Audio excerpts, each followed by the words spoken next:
Dzina la Atate ndi la Mwana ndi la Mzimu Woyera. Amen. Ndikulandireni tu abale ndi alongo pano pa Tiyankhule na Ambuye. Lero Paulo akuti poyamba musamale mphatso zimene mudalandira, mudzisamale inu nokha, makamaka posamalanso mpingo umene Mzimu Woyera adakuyikani kuti musamalire.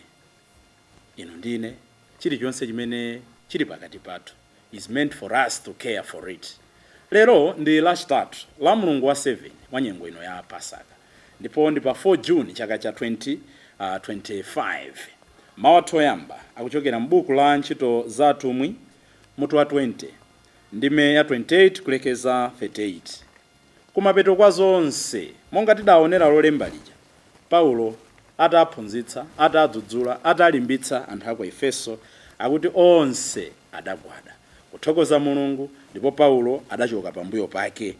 Iwo adamperekeza ku chombo. Amene akutiwerengera mawu oyamba ndi a Judith Banda kuchokera ku St. Anne's Gilime Parish mu Archdiocese ya Lilongwe. Salimo yathu ya tsiku la lero ndi Salimo namba 68. Imbirani Mulungu nyimbo inu mafuko apa dziko lapansi. Tili ndi ntchito yomayimba nyimbo yatsopano, nyimbo ya chikondi.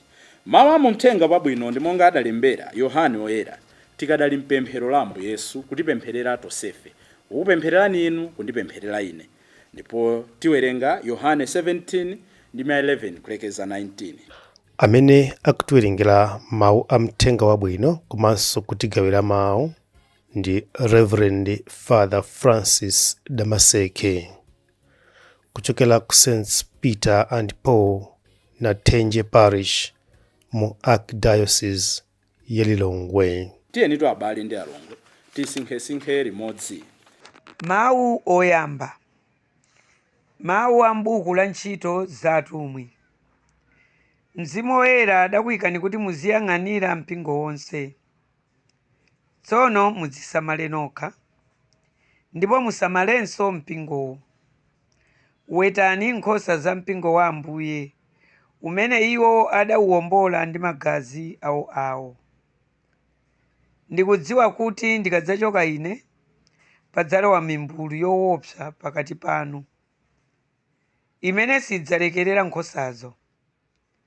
Ngakhale pakati pa inu nomwe, padzaukanso ena wolankhula zonama n'kumakopa ophunzira kuti awatsate.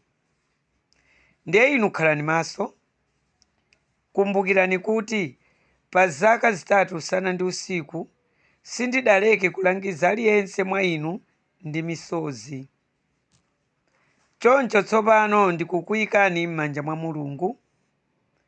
Mawu ake oonetsa kukoma mtima kwake akusungeni bwino. Mawuwo ali ndi mphamvu zokulitsa mpingo ndi kukupatsani madalitso onse amene Mulungu akusungira anthu ake. Sindidasirire ndalama kapena zovala za munthu aliyense ayi. Inu nomwe mukudziwa kuti manja angawa adagwira ntchito kuti ndipeze zimene ine ndi anzanga tinkasowa.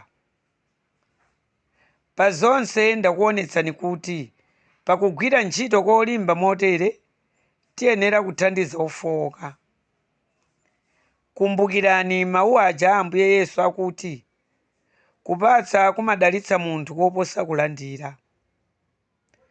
Paulo atanena zimenezi, adagwada pansi napemphera nawo pamodzi ena onse aja. Onsewo adalira kwambiri. Adamukumbatira Pauloyo namsomsona polawirana naye. Makamaka adachita chisoni chifukwa cha mawu ake aja onena kuti iwo sadzaonanso nkhope yake. Pambuyo pake adamuperekeza ku chombo. Mawu a Ambuye. Tithokoze Mulungu. Ambuye akhale nanu. Mawu a Uthenga Wabwino monga adalembera Yohane Woyera. Ulemu kwa inu Ambuye. Pa nthawi yomweyo Yesu adapemphera ponena kuti Atate Woyera asungeni iwowa m'dzina lanu limene mudandipatsa, kuti akhala amodzi monga ife. pamene ndinali nawo pamodzi ndinkawasunga ndi mphamvu za dzina lanu zimene mudandipatsa. Ndidawalondoloza bwino ndipo palibe ndi mmodzi yemwe amene adatayika kupatula yekha uja amene adayenera kutayika kuti zipherezere zimene malembo adaneneratu. Tsopano ndili kudza kwa inu. Ndili kulankhula zimenezi pamene ndili nanu pasi pano, kuti chimwemwe changa chikhale chodzaza mwa iwo. Ndawaphunzitsa mawu anu. Anthu adalira zapansi pano amadana nawo chifukwa iwo sali anzawo, monga inenso sindili anzawo. Sindikupempherera kuti muachotse pasi pano ayi, koma kuti muachinjirize kwa oyipa uja. Iwo sali a dziko lapansi, monga inenso sindili wa dziko lapansi. Muziwapatula ndi mawu anu kuti akhale anthu anu. Mawu anuwo ngoona zedi, monga momwe mudandituma ine pansi pano, inenso ndawatuma. Ndipo chifukwa cha iwowa ndikudzipereka kwa inu, kuti onso akhale odzipereka moonadi kwa inu. Mthenga wa Ambuye. Ulemu kwa inu Ambuye Yesu Khristu. Abale ndi alongo, tikupitiriza ndi pemphero la Ambuye Yesu muthenga wabwino mbali nayi Paulo akutsanzika ku Efeso kupita ku Miletus. Kukamba zona ambiri tikungoneka koma pakati pathu palibiretu. We have so many divided hearts. Mtima wina timafuna upanga zachauta, koma mbali ina timaganiza za dziko, timaganiza za chipani cha ndale, timaganiza zosangalatsa anzathu, timaganiza kuti anzathu ationa ngati ndani. So much so that we are divided. We are not united within ourselves. Mabanja mundezo saka. Anthu alibe mtendere. Anthu chifukwa choti alibe umodzi. Abamba upanga zawo, amayi upanga zawo, ana upanga zawo, mipakati mu chimodzimodzi. Kandi mutumiki kumene tikamayankhula moweruza ena, tikamayankhula mofuna kudzionetsa kuti ife zathu zili bwino tikulakwitsa. The truth of the matter is, all of us we have a duty today to pray for unity. But ubale umayamba ndi mtendere, adatero anamoko. Tipemphererane kuti tikhale anthu amtendere umene utibweretse umodzi. Ambiri tilibe umodzi chifukwa choti tilibe mtendere. Ambiri tilibe mtendere chifukwa choti tilibe umodzi. Zinthu ziwirizi zimayenderana. Ndanena masabata anayi apitawo pompano patiyankhule na Ambuye kuti I pray for that day amene akatolika, asisepi, a Seventh Day, amboni tidzakhale kuti tonse tikuyang'ana mdani wathu mmodzi amene ndi Satana. Koma muone ngakhale malaliko athu amangokhala otupyana mmalo moti tizilalika zolimbana ndi tchimo, mmalo moti tizilalikana ndi the vices zimene zimakhala pakati pathu. Tilibe umodzi. Ambuye Yesu atisandutse amodzi kwathunthu. Mwina mumpingo kumene ngakhale mabungwe mwina mulibe umodzi. Akwaya A akamayimbira akwaya B osakondwa. Mwina chipani A cha nsembe chikamachita bwino, chipani C osakondwa. Zimakhala ngati zocheza, koma this is the reality on the ground. Mawu athu oyambaja Paulo akunena kuti mudzisamale inu eni. Sungapereke chimene ulibe. Ambiri chifukwa choti sitimadzisamala ifeni, timathamangira kupereka uthenga, kulalika, kuchita, kuonetsa moyo umene usali wa ife.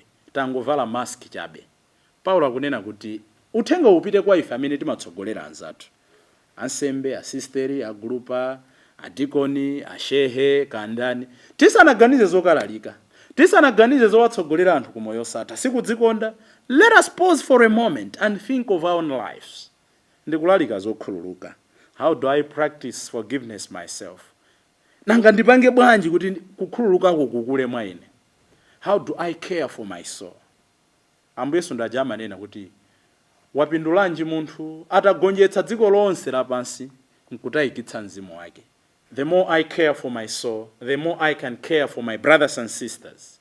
Mudzisamale inu eni.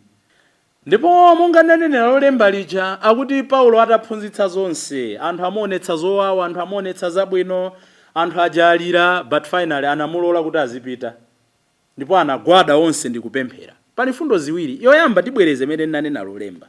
Kuti zinthu zabwino zonse, no matter how weak, how strong, how good, how bad, how painful, how beautiful, how sweet something, there comes a time where things will come to an end. Natero lolemba li. Ndepa kuonjezera nene kuti tizikhala okonzeka tsono, moyo udzatha, ntchito idzatha. You remember Israel atayenda mchipululu muja zaka 40 akuti tsiku lina finally adafika ku Kanaani. ndipo atafika ku Kanaani fakuti for the first time adadya chakudya cha ku Kanaani, meaning mana adasiya kugwa, malawa simmalandirawo, maulendo andege mmakwerawo. One day pamalo mulipo mudzachoka. Remember where you are coming from, remember about your tomorrow. Chachiwiri, Paul is reminding us to end everything in prayer. Sanangoti zonse ndakhala nanu ndakumana ndi zowawa ndakumana ndi zabwino. Akuti anthu aja finally asanamperekeze kujomba adawuza kuti tonse tigwade tipemphere. In prayer, don't curse, bless always. We must be joyful and grateful regardless of what we faced in life, because Jesus prayed for us. He prayed for our safety. He prayed for our ministry. He prayed for our unity.